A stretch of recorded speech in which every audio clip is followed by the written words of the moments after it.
Hans, welcome back to my YouTube channel. Don't forget to like, subscribe and hit the bell notification so that you don't miss out on any videos. We all know Bishop Makamu has been on top of the trend list following the leaked audio conversation between him and a church member. Bishop Makamu has broken the silence about the whole issue.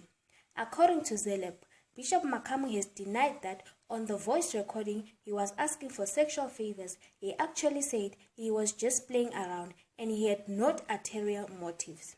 He claims that he was asking the congregant if she would give him keys of the office of the church, nothing more, nothing less. I understand that it sounds wrong, but I was just being playful. It kind of went too far, but I would never ask for sex from any of my employees or congregation. I would never do such a despicable thing.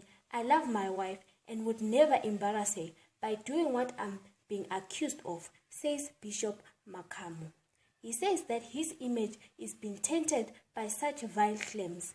Makamu stepped down from his duties according to the statement released by Moja Love.